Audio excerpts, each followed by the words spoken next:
I have to find out, Marie. Have to end it. Can't go on like this. I still love you. Even if you don't love me back. Look after Lucy. If you wake up at 3:33 a.m., don't look outside. That's what my husband's note said. The note that he left before he vanished. Just walked out of the house in the middle of the night and never came back. Front door wide open. His car is still parked in the driveway. His clothes still hanging in the cupboard. He even left his toothbrush. I suppose I should start at the beginning. It's just hard to know exactly when that was. Liam and I had been married for almost 8 years, but had been having problems more than half that. After our daughter was born, our sex life fizzled out, and I suppose things spiraled from there. We could never quite get on the same page, and every small thing would inevitably lead to massive arguments. When old frustrations don't get a chance to evaporate, they just simmer beneath the surface. And I think we were both guilty of spilling over the edges at the slightest increase of heat. Eventually, we simply found it easier to stay out of each other's way. We each had dominion over different chores. He cooked, I cleaned, and generally the only time we spent together was sleeping. One particular morning, as I stirred from my dreams, I was surprised to find him sat up in bed, propped up against the backrest and staring forward into space.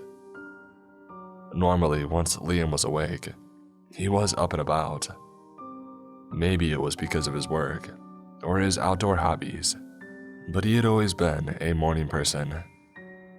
He noticed that I was awake and snapped himself out of whatever thoughts he had been ensnared in. "Everything okay?" I asked. "Just tired," he said, stretching like a bear out of hibernation, as if to exaggerate the point. He clambered out of bed and paused, as if hesitating whether to tell me something. As he dressed, his voice took on an air of forced casualness. I woke up in the middle of the night and checked the clock. Tossed and turned for what felt like hours, and when I looked back at the clock, it was still the same time. "Well, you must have misread the clock the first time," I yawned, rolling over and closing my eyes. I could hear him muttering to himself as he put his socks on. Something about never believing him about anything. If my eyes were open, I would have rolled them. The rest of that day was normal enough. He took Lucy to school and went to work, and I probably would have forgotten all about it. But after we had gone to bed, I awoke to a thud in the dead of night. Barely visible in the starlight drifting around the curtains, Liam stood at the end of the bed, and I sat up, rubbing at my eyes. "What are you doing?" "Stupid phone doesn't work," he snapped. "Not so loud, you'll wake up Lucy," I hissed. "First the clock freezes, now my phone won't work," he moaned, albeit quieter. My eyes drifted to the floor where a dim rectangle of light was reflecting off the carpet. "Well, it's on now." Liam stopped pacing and turned around. As he scooped up the phone, its bright screen illuminated his face, wrinkled up in confusion. Must have knocked some sense into it. Using his phone screen as a light source, he walked out of the door towards the bathroom. "The clock definitely needs new batteries, though," he added in a whisper. Stretching over to his side of the bed, I reached over his pillow to the bedside table and lifted his alarm clock to face me. Its black face showed large crimson numbers on a digital display. 3:34 a.m. As I squinted at it through the darkness, it flickered to 3:35 a.m. It seemed to be working fine to me. I rolled over to my side of the bed and went back to sleep. It was my turn to take Lucy to school that day, and as I got her dressed, Liam made breakfast. It turns out that he had actually woken her up when he had thrown his phone, and he must have felt guilty since he made pancakes. They had always been Lucy's favorite, probably from one movie or another, and despite Liam's insistence that we're not Americans, we don't have pancakes for a bloody breakfast, he knew they were an easy way to make her happy. That was one thing that I can't fault my husband for. He did love our daughter. It wasn't often that he went out of his way to make her happy, but I suppose he tried when it mattered. But the next morning, he was in a foul mood. "Okay, now she's awake," he grunted sarcastically when I walked into the kitchen, fastening up my dressing gown. I ignored the comment.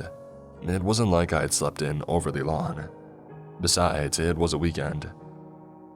I braced myself for a tense breakfast, sat in frosty silence.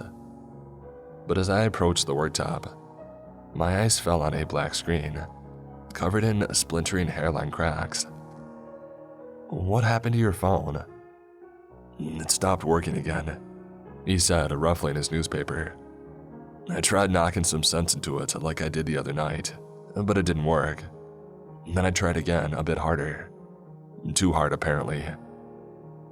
"Well, that was stupid," I said matter-of-factly as I put the kettle on. Liam didn't say anything. He just folded up his newspaper, threw the last dregs of coffee down his throat, and left the room, probably more mad at himself than me. If he had been mad at me, he would have shot some comment back. He always did like to have the last word. His voice took on a sugary lilt as he bumped into Lucy in the hallway. "Morning, darling. Didn't wake you up again last night, did I?" "No, Daddy." I suppose I did find it a little strange that my husband had managed to smash his phone without waking either of us. But those thoughts were drowned out by the sheer idiocy of it. With both of us in a mood already, we avoided each other as best as we could. This was always a little bit harder on weekends, and just before we slept, we ended up bickering. "What's that?" I asked, as I saw him place something under his pillow. "A torch." I couldn't help but laugh. "What do you need a torch for?" "To see where I'm bloody going, if I wake up in the night again." "Well, maybe if you kept your anger in check, you'd still have your phone." "Maybe if you stopped criticizing me all the time, I wouldn't be so quick to anger." And as simple as that, we had descended into an argument that got increasingly personal and ended up with us both rolled over in bed, backs facing each other. When you're mad at someone, even the slightest thing can annoy you. The way that they huff out a breath through their nose, or the way that they tug at the sheets. Eventually, Liam started snoring. I wasn't far behind. I woke up the next day to an empty bed. I had assumed my husband would still be in a mood with me, but when I found him that morning, he was completely oblivious. Staring up at the clock above the fireplace, he clutched a collection of watches and alarm clocks in his arms. In the background, the news was on, but he had had it on mute. "Hey," he said as soon as I walked into the room. He actually seemed pleased to see me. "Can I look at your phone for a sec?" What are you doing?" "Just, what time is it?" I told him, and when he shook his head in exasperation, I showed him.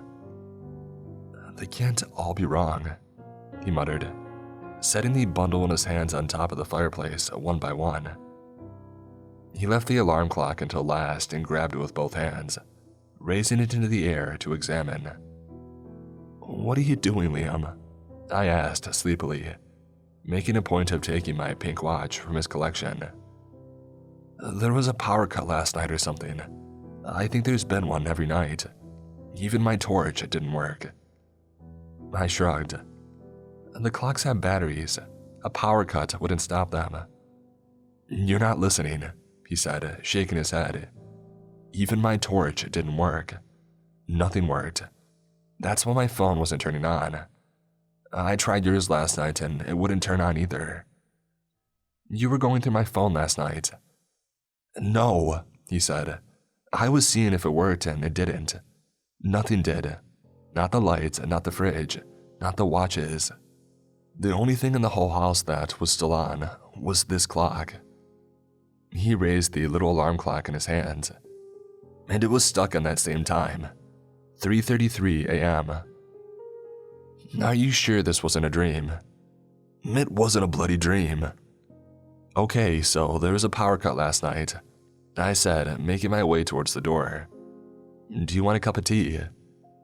It wasn't just, he started, rubbing at his brow in genuine exasperation. Look, I was up for a while, at least an hour it had to be, and all the while, nothing worked. All the while, this clock said 3:33 a.m. And then suddenly, everything turned back on, back to normal, and this clock said 3:34 a.m. So, what are you saying? He gestured wildly to the television, pointing at the little timer at the bottom of the screen and holding up the alarm clock to compare. They both matched to the minute. How can it be the same? Where has that time gone? His movements were so frantic. He looked like he was 2 steps away from frothing at the mouth. It must have been a dream, Liam. I don't know, call the electric board or something. See if they've had any power cuts. I'm making a cup of tea. It wasn't a dream. I heard him mutter as he knelt down in front of the TV, holding the alarm clock up to the screen and comparing times. I suppose that was the start of his obsession, but at least he was bearable that day. I could tell that it was occupying his mind, but he didn't mention it again. Until he woke me up, at least. I think it was the thud that woke me up more than the whimper, but the whimpering was what made me sit bolt upright. What the heck? What the heck? Liam's voice drifted over the foot of the bed, and I could barely see the shape of him, scrambling backwards on the floor. The curtains wafted open, moonlight shining through. He must have fallen over, but was still kicking himself away from the window, wide eyes glinting as he shook his head in denial.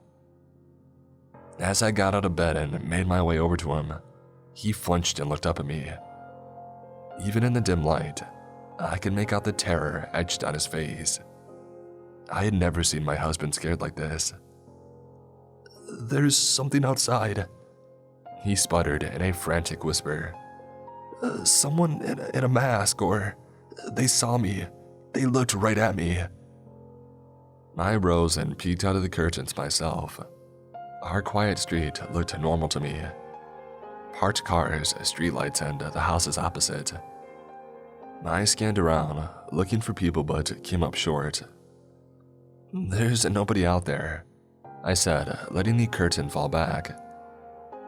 Liam clambered to his feet and shoved the curtain aside, getting his whole body in front of the window. He searched the empty street with both hands pressed against the glass. I saw someone, he muttered. I bloody saw someone. As I got back into bed, I glanced at the alarm clock on Liam's side of the bed. 3:35 a.m. The next day was my turn to take Lucy for school, and I didn't see much of Liam all that day, despite not going out of my way to avoid him. In the evening, I caught him fitting extra locks on the doors and deadbolts on the front and back. I had to bite my tongue and not say anything, but knew it would just cause a fight. Besides, we lived in an okay neighborhood, but maybe a little bit of extra caution wouldn't go amiss. What if Liam had seen someone out there, looking to rob us or hurt us? I stirred that night to find the bed empty. A quick glance around the room told me Liam was elsewhere. Since I was already awake, I decided to go to the bathroom, and on the landing, I bumped into my husband, walking up the stairs. Even in the dim light, I could see him try to hide something behind his back. What's that? I asked before he could open his mouth. Nothing, he muttered. I walked down the steps to see what he was hiding, but he twisted and grabbed my arm with his free hand. Go to bed, he hissed. What have you got? Is that is that a crowbar?" "It's nothing," he said, but dropped any pretense of hiding it now that I had guessed it correctly. The tool fell from his side, glinting in the darkness. "Go to bed." "You freaking psycho," I spat in disbelief, stepping away from him. "Well, it's a good job that I had it. Someone was trying to open our door. I must have scared them off." "What? Someone was trying to get inside?" "Yeah, I could hear them trying the handle." I had hoped that would have been the end of it, but I was sorely mistaken. Liam's nightly obsession only became worse and worse. He was tetchier than ever, snapping at the smallest thing. It was clear that he wasn't getting enough sleep, and if it wasn't for me urging him on, he would have been much later for work, if he went in at all. Not that I got any thanks for it. I became the object of his anger. What was happening was somehow my fault. I didn't believe him, and I wouldn't help him. "Wake me up then if it's so bad," I said one day. "Don't you think I've tried that? I've shook you, slapped you, but you won't wake up until it's over. Until he's gone." "Until who is gone?" I asked, cautiously processing what he was trying to tell me. He had slapped me. Subconsciously, I rubbed at my cheek. Surely I would have felt it if my husband had been slapping me in my sleep. Surely I would have a mark or even a bruise. Liam wasn't exactly a small man, but it also wasn't like him to hurt me. He could be a prick, sure, but he had never purposefully hurt me before. "Forget it," he muttered. The alarm woke me up, beeping in the darkness. As soon as I rose to turn it off, Liam's hand pressed it down to silence it. He was fully dressed and standing on his side of the bed. He had the crowbar clutched in one hand. What time is it?" I asked blearily, still half asleep. "You told me to wake you up. I can't do it once it starts, but maybe it'll work if you're awake before." He stalked towards the window and opened the curtain a crack with his crowbar, peeking through. "For God's sake, Liam." But I got up all the same. If it would keep him quiet and get him back to some normality, I would tolerate it. It was hard to believe that I found myself wanting the old Liam back. This new version was making me see how good we had had it before. 3:32 a.m., the clock read. Standing on the other side of the curtain, I pulled it open and peered outside. Nothing except our quiet road, streetlights casting an artificial haze across asphalt pavement. A distant rumble of a car speeding along a connecting road, unseen. "So what am I looking for exactly?" I asked. Liam didn't reply, so I kept watching these streets outside. And watching. Shaking my head, I eventually pulled my head away from the curtain and turned to Liam. But he wasn't there. I looked around the room. He wasn't here at all. I had never heard him leave. A quick glance at the clock told me that it was 3:38 a.m. Deciding that it would be best to look for Liam before returning to bed, I crept out of the room. I eventually found him downstairs on the kitchen floor, hugging his knees and crying.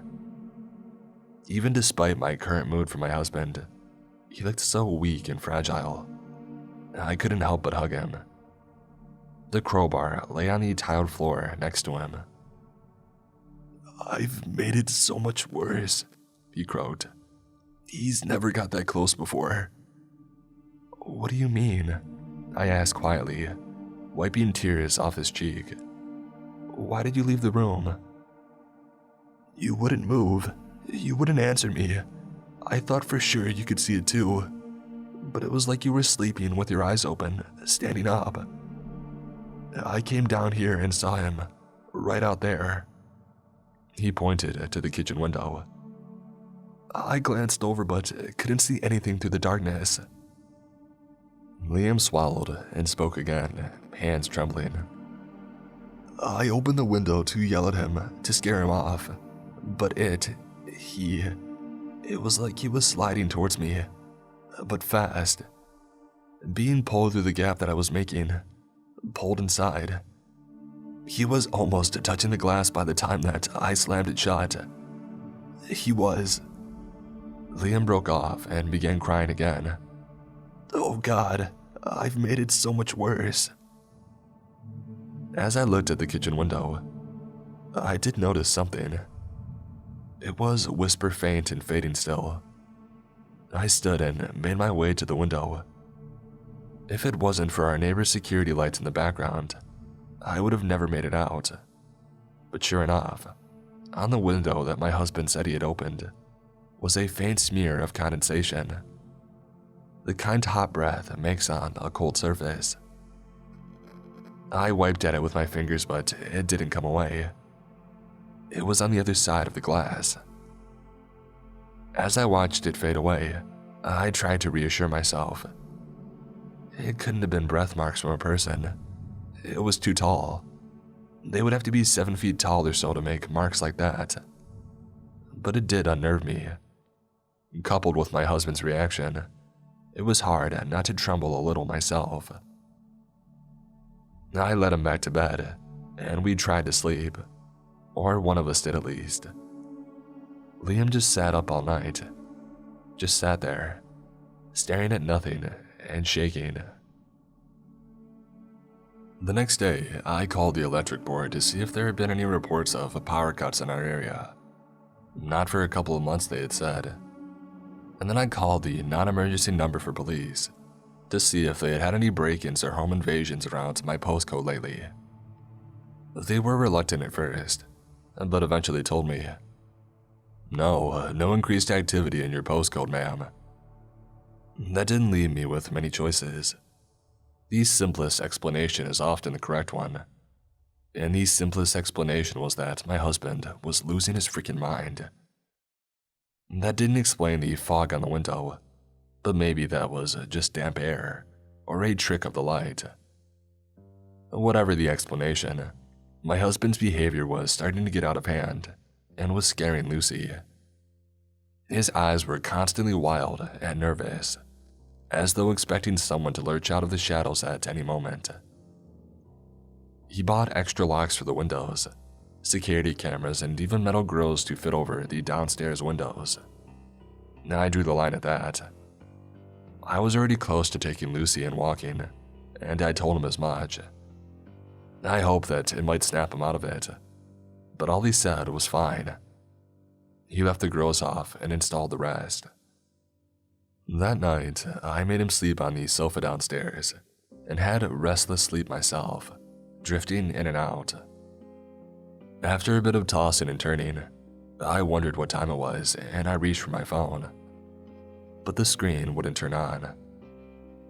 Frowning, I pulled myself across the empty bed and picked up Liam's alarm clock. I almost dropped it when I saw the time. 3:33 a.m. Scrambling out of bed and putting on my dressing gown, I tried the bedroom light switch, but nothing happened. Same in the hall. Was this Liam's idea of a joke? Was he so desperate for me to share his delusions that he had somehow turned everything off? That would be easy enough, I supposed. Flick the fuse board off and drain my phone battery without me knowing. What stumped me was the bath taps. When I turned them out of sheer desperation, not even a drop of water dribbled out. I suppose Liam could have isolated the water, but I didn't understand why he would. He had never mentioned the water not working. Making my way to the stairs, I had to feel my way across the walls. With no lights working and no light source to use, the interior hallway was pitch black, and I awkwardly shuffled my feet down each step, taking my time and clutching the banister. Downstairs was no better. Normally, even at this time, there would be enough light coming from the glow of the streetlights outside to see my path, but not even the streetlights were working. Liam couldn't have done that. Power cuts have always unsettled me. It feels like I'm being plunged back a step in our evolution. They shake you out of your daily life, and for a moment, you're an animal again. Afraid, powerless. We forget how much we rely on electricity, but power cuts always remind us. "Liam," I whispered. Even though I was afraid, I didn't want to wake Lucy. Hopefully, she could sleep right through it, at least until morning. I made my way through the kitchen, feeling for cabinets and door handles so I didn't smash into them. "Liam." Still no reply. But then, I was being quiet. Strangely, the fear which most crept into my mind was him attacking me with that stupid crowbar, mistaking me for an intruder. I tried again, raising my voice just beyond a strangled whisper. "Liam." Nothing. Maybe he was sleeping. It would be ironic if he had slept through this power cut, the first one that I had been awake for. In the living room, I could just see his silhouette, sat on the sofa, facing away from me. My eyes were just beginning to adjust to what little light there was, and as I stepped around the sofa, I could see he was awake, eyes open, staring forward. He gripped something tight in both hands. It was a hunting rifle. "Jesus Christ, Liam," I hissed. "What are you doing?" He didn't reply, just kept staring forwards, his breathing slow. "You know I hate that thing," I muttered, twisting to see what he was looking at. A window facing out into our garden. It was hard to tell with just a slither of moonlight to see, but it didn't look like anyone or anything was out there. Turning back to Liam, I took a hold of the gun and tried to pull it out of his grip. He didn't budge, not even the barest hint of emotion passed his face. Him and that stupid gun. He had told me that he had sold it after his last trip. I tried again, really trying now, bracing myself to wrench it as hard as I could. Again, Liam didn't even wobble. He didn't even look like he was tensing. "Well, I believe you now," I said, letting go of the weapon. "But I wish you would stop acting like this. Just tell me what's wrong." Liam said nothing, did nothing, not even so much as a frown. Even his breathing was the same, steady pace. I tried pulling him up, but it was like he was frozen solid. It began to scare me a little. "Liam?" I asked, genuinely worried. Still no reply. As I looked closer, I realized something. Liam wasn't blinking. I took him by the shoulders and tried to shake him, but he didn't even wobble. It was like trying to push a wall. And that's when I remembered what he had said the time he had woken me up with the alarm. "It was like you were sleeping with your eyes open." His words echoed in my mind, and a thought gripped me. One way to test if he was pretending. I raised a finger to his face and slowly, carefully brought it to his eye. My finger pressed into the white of his eyeball, wet and squishy. Liam didn't so much as blink. I took an involuntary step back and clasped a hand over my mouth. Liam's body was here, but he wasn't. Sleeping with his eyes open. Comatose. Collapsing on the chair in front of him, my mind raced. Was this what he had been going through? Every night. Trapped in this place where nothing worked, alone. He had said it felt like hours. Surprisingly, that gave me some comfort. I could just wait. I could just wait until it was over. So that's what I did. I sat in that chair and tried to go to sleep. But no matter what I tried, I just couldn't seem to drift off. Try as I might, my mind was awake. Eventually, I gave up. Just sat there, waiting, shivering in the dark. It did feel like hours had passed, and still nothing worked. Occasionally, I would try again, just in case. whispering to my statue of a husband with no reply. As I sat in that chair, willing time to creep forwards, waiting for the light to come back to the world, something else tickled the back of my mind. My husband had seen someone outside. Maybe I wasn't alone. The thought sent a chill down my spine, and my eyes darted amongst the black windows around me. Each one could be hiding someone. Whoever was out there, he had brought my husband to tears. I drew my knees up, clutching them for warmth. It didn't work. Goosebumps prickled my skin, and I wished my husband would say something. Anything. The way that he stared at the window behind me with such intensity made me keep checking over my shoulder. Faced with an eternal wait and just my husband's vacant body for company, my glances to each window became increasingly desperate.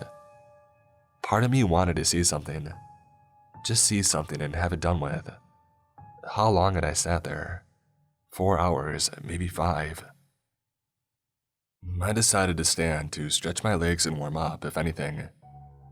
Creeping to the garden window my husband was facing, I gave a long, considering search amongst the dark, rustling leaves outside, but I couldn't see anything. Whether it was paranoia or something else, it felt like someone was watching me through the windows. They made me feel vulnerable, exposed. I kept to the walls as I stalked around the room, only peeking the barest slither of my face around the window frame. The street outside looked as cold and alone as I felt.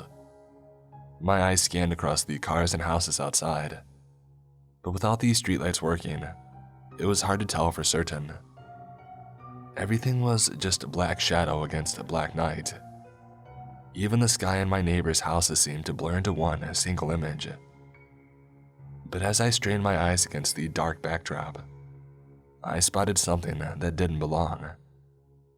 2 little pinprick lights, faint, like distant stars, but on the ground. Squinting, trying to make sense of it, I wondered if it was an animal. The lights were close enough together to be eyes, and the bony, straggly shapes of the lights above looked like antlers. I realized that the rest of it was blocked out by a parked car, and I stood on my tiptoes for a better look. I almost screamed when I saw the rest of the body, a man's body, standing perfectly still in the darkness. As the sound left my throat, whatever it was turned its head, antlers swaying in the night. The pinprick lights of its eyes erupted into twin torrents of light, blinding me. I threw myself out of view, hiding behind the wall, as a beam of pure light flooded the room, illuminating my husband on the sofa, still clutching his gun, still motionless. That light moved with intent, searching, and I ran. As I made it through the doorway, illumination splashed against the timber frame, my own shadow stretching in front of me. I twisted around the corner, almost slipping on the kitchen tiles. I couldn't grab the gun. My husband's grip was too strong, but I knew that he kept the crowbar upstairs in the wardrobe. As I ran up the stairs, the twin beams of light followed. Passing the hall window, white light passed around the curtain, matching my pace, light spilling across its edges as I ran. Even though the curtains were drawn, whatever was watching me knew exactly where I was. Throwing open the bedroom door, I prepared to dive for the wardrobe, for some slim chance of defending myself. In the dark room, my eyes snapped to the only light. Crimson numbers in the darkness. 3:33 a.m. Behind me, light splashed my shadow across the carpeted floor, and I fell to meet it, too scared to scream, turning around expecting to see a figure with headlamp eyes and antlers towering above me. But it was just the hall light. Distant gushing water came from the bathroom. The power was back. The water was back. I glanced around the bedroom, back at the alarm clock, tauntingly reading 3:34 a.m. It's hard to say how long I lay there, gripping the carpet and sobbing. Gut-wrenching wails that hurt my throat. I didn't dare look at the clock. I just lay there, basking in the light, knowing that means I was away from that place. Lucy found me, and maternal instincts swallowed my fears. I forced myself off the floor and scooped her up, wiping away tears. I took her back to bed, wrapped a blanket around myself, and fell asleep in a chair. "I believe you," I told Liam the next day, still in a wide-eyed state of shock. "I was there. 3:33 a.m. Everything was turned off. Even you." That last part made me cry again. Liam just held me as I trembled. I didn't mention the deer-headed man or his headlamp eyes. I didn't need to. Liam had seen him too. We both called in sick, and this time I said nothing when Liam fit the window grills. I even let him bring the hunting rifle into the bedroom.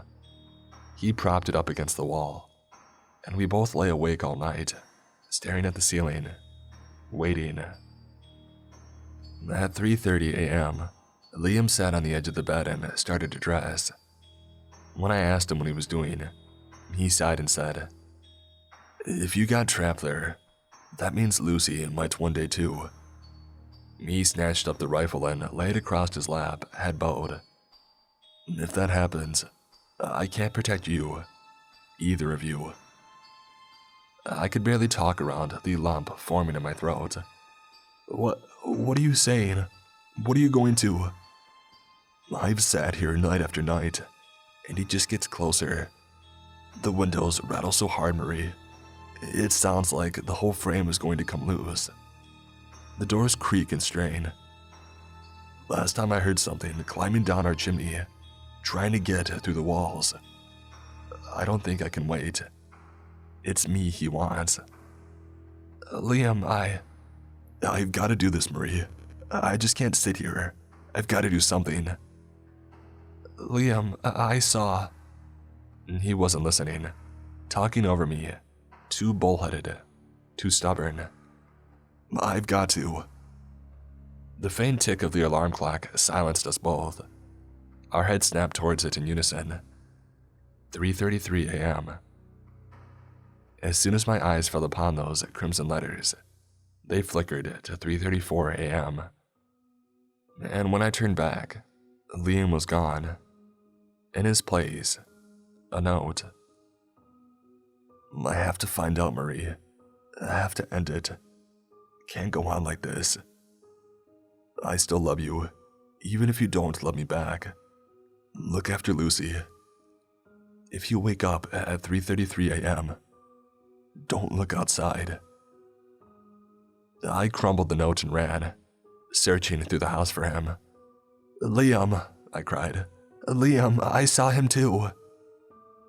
But my husband was gone. Front door open, cold night air spilling in. Car on the drive, clothes in the wardrobe. The only thing he took was his gun. The next day was a sleep-deprived blur of police calls, family calls, and tears. And all the while I watched the clock tick closer, second by second, creeping towards that time I was now more afraid of than anything. Well, almost anything. Liam was right. I had to protect Lucy. I could not let her experience that place. I just couldn't. And so I tucked her in bed and waited. Out of sheer exhaustion, I actually fell asleep. But when I woke, it was still pitch black. I didn't need to look at the clock with its crimson numbers to know what time it was. Outside, the wind howled. A garden gate battered open and shut. I wrapped myself tight in my sheet and tried not to think about what Liam had said, about rattling windows and something climbing down the chimney. But there was a faint glow coming from behind the curtains. These streetlights were still on then. I snatched up my phone, but it wouldn't turn on. The wind swirled and raged, and with a creeping dread, I remembered our streetlights cast an orange haze, not a pure, perfect white one. I knew in my bones what was casting that light. I don't know why I looked. Curiosity, helplessness. Whatever it was, something drove me to peek behind the curtain. A deer's skull on a rotting body gazed up at me with headlamp eyes. As I stared, open-mouthed, it began to drift, glacier slow towards me. It didn't walk. It floated, slid. But to be honest, I barely saw it. My eyes had fallen on a second figure, a man of familiar height and build, clutching a hunting rifle. Where his eyes should have been were two black, sunken pits with distant, pinprick stars. His head tilted, snapped towards me. Those pits swelled into headlamps, high beams on a car, a lighthouse in the night, a spotlight on the stage. My eyes burnt, but I couldn't pull away. Liam raised the rifle, pointed it right at me. Tick. I staggered back. Streetlights flooded the road with an orange haze. The wind died to a murmur. Liam and that thing were gone. The clock read 3:34 a.m. That was last night. The police have a guard posted outside. They think that I'm worried about my husband coming back. I suppose in a way that I am. But they could post 1,000 guards outside and it wouldn't make a difference. None of them will be awake at 3:33 a.m. It won't stop. Now I've seen that thing outside. I know it's just going to get worse. Each night a little closer. Each night a little stronger. Liam didn't slow it down. He just gave it a way in. Hey everyone, I hope you enjoyed today's story. I wanted to give a big thanks to the author Ryan Hunt. If you want to find more stories from him, please check out his website, Floor 54. While there, also check out a free preview of his up-and-coming book, The Midnight Caller. The site will be linked below in the description. Thanks again, everyone.